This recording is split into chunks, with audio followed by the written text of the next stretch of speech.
আপনি কি জানেন ওয়ার্ড রুট যে কোনো ভাষার ভোকাবুলারি সহজে জানার জন্য একটা চিট কোড? আপনি যদি ইংরেজি শব্দের ওয়ার্ড রুটটা জানেন, তাহলে আপনি যদি কোনো একটা শব্দের অর্থ নাও জেনে থাকেন, তবে আপনি অন্তত অনুমান করতে পারবেন শব্দটির অর্থ কি। আমি এই চ্যানেলে 240টি ওয়ার্ড রুট নিয়ে আলোচনা করব। আজকে প্রথম যে ওয়ার্ড রুট নিয়ে আলোচনা করব সেটা হচ্ছে এমবি। আপনারা এখানে দেখতে পাচ্ছেন আমি এমবি বা এমবা ওয়ার্ড রুটের 10টি শব্দ এখানে যুক্ত করেছি। তাহলে আমরা শুরু করে দেখি এই শব্দগুলো কিভাবে আসছে। একটি একটি করে শুরু করি। প্রথমে অ্যাম্বিগুয়াস দিয়ে শুরু করি। অ্যাম্বিগুয়াস শব্দটির অর্থ হলো অস্পষ্ট বা একাধিক অর্থবোধক। আমরা আগেই বলেছি অ্যাম্বি শব্দের অর্থ হলো দ্বৈত বা একাধিক বা ডাবল কিছু, এরকম কিছু। তার মানে হলো অ্যাম্বিগুয়াস মানে যেটা দিয়ে একাধিক শব্দ বা একাধিক কিছুকে বোঝাবে। একটা জিনিসের যখন একাধিক মিনিং চলে আসবে বা অর্থ চলে আসবে, তখন সেটা বোঝা একটু কঠিন হয়ে যাবে, আমাদের জন্য অস্পষ্ট হয়ে যাবে। অ্যাম্বিগুয়াস দিয়ে সেই জিনিসটাই বোঝানো হয়। এখানে রুট কানেকশনে দেখতে পাচ্ছেন অ্যাম্বিগুয়াস হচ্ছে অ্যাম্বি প্লাস অ্যাজার, এই দুটো সংমিশ্রণে এসছে। তার মানে অ্যাম্বিগুয়াস হচ্ছে এমন একটা কিছু যার বেশ কিছু মিনিং থাকতে পারে, একাধিক মিনিং থাকতে পারে। উদাহরণ হিসেবে the instructions were so ambiguous that no one knew what to do, অর্থাৎ নির্দেশনাগুলো এতই অস্পষ্ট ছিল কেউই বুঝতে পারেনি। অ্যাম্বিগুয়াস এর পরে আসছে অ্যাম্বিগুইটি। অ্যাম্বিগুয়াস হচ্ছে বিশেষণ বা অ্যাডজেক্টিভ, আর অ্যাম্বিগুইটি হচ্ছে এর নাউন ফর্ম। অ্যাম্বিগুইটির অর্থ হলো অস্পষ্টতা বা দ্ব্যর্থকতা। দ্ব্যর্থকতা মানে হচ্ছে যার ডাবল মিনিং আছে। যেমন কোনো শব্দের যদি ডাবল মিনিং থাকে বা দুইটা অর্থ থাকে, তাহলে বলা যাবে সেই শব্দটা হলো অ্যাম্বিগুইটি। এরপর আসছে অ্যাম্বিয়েন্ট। অ্যাম্বিয়েন্ট হচ্ছে চারপাশের সাথে সম্পর্কিত, মানে চারপাশের যে পরিবেশ তার সাথে সম্পর্কিত। মনে করেন আপনার একটা রুম আছে, সেই রুমে একটা পেইন্টিং আছে, বুকশেলফ আছে, সুন্দর ফার্নিচার আছে, তারপরে আপনার ফ্লোর গুলো সুন্দর করে টাইলস দিয়ে বা কোনো কিছু দিয়ে সুন্দর করে মোড়ানো, সুন্দর দেখা। এই চারপাশে আপনার যে জিনিসগুলো আছে এইগুলোই হচ্ছে আসলে অ্যাম্বিয়েন্ট। এন্ড পরের শব্দটা হচ্ছে অ্যাম্বিয়েন্স। অ্যাম্বিয়েন্ট হলো নাউন আর অ্যাম্বিয়েন্স হচ্ছে অ্যাডজেক্টিভ বা বিশেষণ। কোন স্থানের যে মেজাজ, ওই স্থানে গেলে আপনি যেটা ফিল করেন, তাহলে সেটাই হচ্ছে অ্যাম্বিয়েন্স। যেমন আপনি কোনো একটা রেস্টুরেন্টে গেলেন, সেখানে দেখা যাচ্ছে সফট মিউজিক হচ্ছে, সেখানকার একটা লোকজনের কথাবার্তা শোরগোল হচ্ছে, হালকা কথাবার্তা হচ্ছে, তারপর সেখানকার রেস্টুরেন্টের গন্ধ আছে, খাবারের গন্ধ আছে, এটার ক্ষেত্রে দেখা যাচ্ছে আপনার ওখানে গেলে আপনার মুডটা ভালো লাগে, তাহলে এটা হচ্ছে গুড অ্যাম্বিয়েন্স। আবার কোনো একটা জায়গায় গেলেন যেখানে দেখা যাচ্ছে মন খারাপ করতে পারে, যেমন মৃত বাড়িতে গেলে মানুষের মন খারাপ করে, তো এই চারপাশের যে পরিবেশ, তাহলে এটা হচ্ছে মেলানকলিক অ্যাম্বিয়েন্স বা একটু মুড খারাপ করা অ্যাম্বিয়েন্স। তো এরকম অ্যাম্বিয়েন্স হচ্ছে আপনি চারপাশে গেলে যে জিনিসটা ফিল করেন সেটাই হচ্ছে অ্যাম্বিয়েন্স। আপনার চারপাশের যে ফিলিংটা আপনার ভিতরে আসে সেটাই হচ্ছে অ্যাম্বিয়েন্স। পরের শব্দটা হচ্ছে অ্যাম্বিট। অ্যাম্বিট মানে হচ্ছে কোনো কিছু সীমা বা পরিসীমা। উদাহরণ হিসেবে বলা যায়, আপনাকে যদি কোনো রচনা বা এসে লিখতে দিতে বলা হয়, তাহলে আপনাকে একটা নির্দিষ্ট বাউন্ডারি বা একটা স্কোপ বা স্পেসিফিক করে দেয় যে আপনার এর ভিতরে লিখতে হবে, এর ভিতরে টপিকগুলো নিয়ে আলোচনা করতে হবে।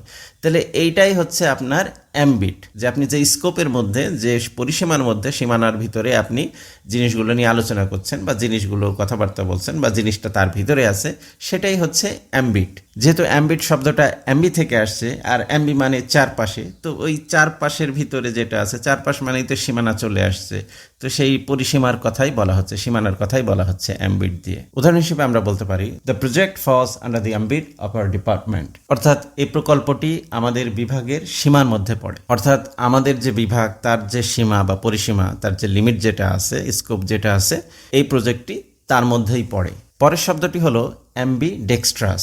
অ্যাম্বিডেক্সট্রাস, অ্যাম্বি শব্দ মানে উভয়, আর ডেক্সট্রাস মানে হচ্ছে দক্ষ। অর্থাৎ যে ব্যক্তি বাম হাত এবং ডান হাত উভয় হাত দিয়ে দক্ষতার সাথে কাজ করতে পারে, আমরা তাকে বলবো অ্যাম্বিডেক্সট্রাস।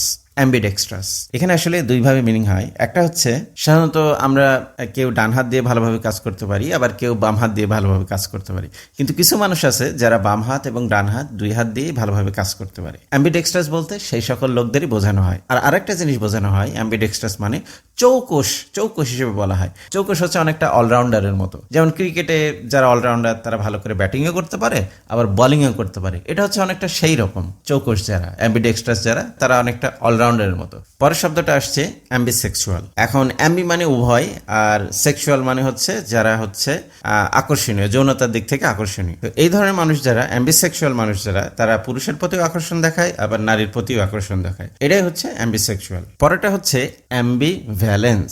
অ্যাম্বিভ্যালেন্স, অ্যাম্বি মানে তো আমরা জানি উভয় বা দুই পাশেই, আর ভ্যালেন্স মানে হচ্ছে ক্ষমতা, শক্তি বা টান, মানে কোনো দিকে যাওয়ার যে প্রবণতা বা টেন্ডেন্সি, সেটাই হচ্ছে ভ্যালেন্স।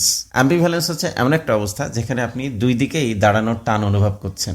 যারা বিবাহিত তাদের জন্য উদাহরণটা একটু সহজবোধ্য হবে। দেখা যাচ্ছে যে আপনি বিবাহিত, আপনার স্ত্রীর প্রতি আপনার অনুরাগ আছে, আবার আপনার বাবা মার প্রতিও আপনার ভালোবাসা আছে। তো কোনো কারণে আপনার স্ত্রী এবং আপনার বাবা মার ভিতরে যদি একটু টানাপোড়েন হয়, তাহলে সেই ক্ষেত্রে দেখা যাচ্ছে যে আপনার ক্ষেত্রে আপনি আপনার স্ত্রীর প্রতিও টান অনুভব করেন, আবার বাবা মার প্রতিও টান অনুভব করেন। তো সেই ক্ষেত্রে আপনার যে ব্যাপারটা যেটা দাঁড়ায়, সেখানে আপনার এই অবস্থান যেটা, যে দুই দিকেই টানের যে অবস্থান যেটা, এটাকেই বলা হচ্ছে অ্যাম্বিভ্যালেন্স। আরেকটা উদাহরণ দেওয়া যেতে পারে। ধরুন আপনাকে দুইটা অফার দেওয়া হলো। একটা অফারে এমন একটা কিছু আছে যেটা আপনাকে আকর্ষণ করে, আবার আরেকটা অফারে এমন কিছু আছে ওইটাও আপনাকে আকর্ষণ করে। তো এখন অবস্থা হয়ে গেছে আপনি আসলে বুঝতে পারছেন না আপনি কোনটা নেবেন। দুটাই যেহেতু ভালো, আপনি আসলে ডিসিশন নিতে পারছেন না। তো আপনার যে এই অবস্থা যেটা, এটাকেই বলা হচ্ছে অ্যাম্বিভ্যালেন্স। যেমন উদাহরণ হিসেবে বলা যেতে পারে, she felt ambivalence about accepting the new job offer. অর্থাৎ হচ্ছে সে নতুন চাকরি গ্রহণের ব্যাপারে দ্বিধাগ্রস্ত ছিল। অর্থাৎ তিনি ডিসাইড করতে পারছেন না তিনি এই চাকরিটা গ্রহণ করলে ভালো হবে নাকি গ্রহণ না করলে ভালো হবে। ফলে তার যে মনের অবস্থা, এটা কিন্তু অ্যাম্বিভ্যালেন্স। পরের শব্দটি হচ্ছে অ্যাম্বিভার্সন। অ্যাম্বিভার্সনের সাথে ইংরেজি আরো দুটো শব্দের সাথে গভীর সম্পর্ক আছে। একটা হলো এক্সট্রোভার্ট আর একটা হলো ইন্ট্রোভার্ট। এক্সট্রোভার্ট যারা, তারা ফ্রেন্ডলি হয়, যে কোনো পরিবেশে কথা বলতে পারে, আড্ডা দিতে পারে, তারা খুব আউটগোয়িং হয়, লোকজনের সাথে মেলামেশা করতে পারে। আর ইন্ট্রোভার্ট হচ্ছে তারা চুপচাপ থাকে, খুব বেশি মানুষের সাথে কথা বলে না, তাদের ফিলিংস যেগুলো আছে সেগুলো নিজেদের ভিতরে রেখে দেয়, শেয়ার করে না। তো এই দুইটা সেন্টিমেন্ট, এক্সট্রোভার্ট এবং ইন্ট্রোভার্ট, এই দুটোর মাঝামাঝি এমন কিছু লোক আছে আমাদের সমাজে যারা এই দুটি যে সেন্স আছে, ফিলিংস আছে, এই দুটার মাঝামাঝি অবস্থান করে, যেটাকে বলা হয় অ্যাম্বিভার্ট। এই অ্যাম্বিভার্ট যারা আছে, এদের যে অবস্থান, এই অবস্থানটাকে বলা হয় অ্যাম্বিভার্সন।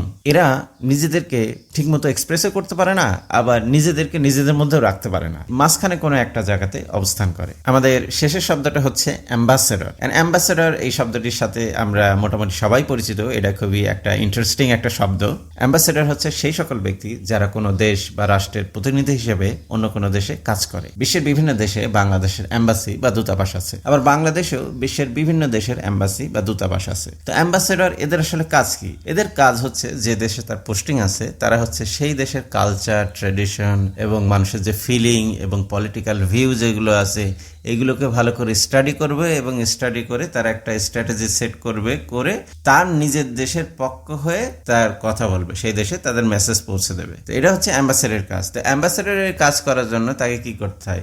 চারিপাশে ঘুরে ঘুরে জিনিসগুলো কালেক্ট করা রাখে। যেহেতু অ্যাম্বা মানে হচ্ছে চারপাশ, তো অ্যাম্বাসেডর হচ্ছে সেই ব্যক্তি যে চারপাশের ইনফরমেশনগুলো কালেক্ট করে সেই দেশটাকে এবং সেই দেশের কালচার, পিপল, ট্র্যাডিশন এবং তাদের পলিটিক্যাল ভিউ, এগুলো সবগুলো জেনে সেই দেশটার সম্পর্কে তার একটা ভালো একটা আইডিয়া তৈরি হয়। তো অ্যাম্বাসেডরের কাজ হচ্ছে এই জিনিসটা করা। তো এই কারণে একে বলা হচ্ছে অ্যাম্বাসেডর, যে চারপাশের জিনিসগুলো থেকে ইনফরমেশন নেয়। তো এই ছিল আজকের আমাদের ভিডিও 10টি শব্দ যেটা অ্যাম্বা বা অ্যাম্বি ওয়ার্ড রুট থেকে আসছে। আজকের মতো এ পর্যন্তই। আসসালামু আলাইকুম ওয়া রাহমাতুল্লাহ। ভালো থাকবেন।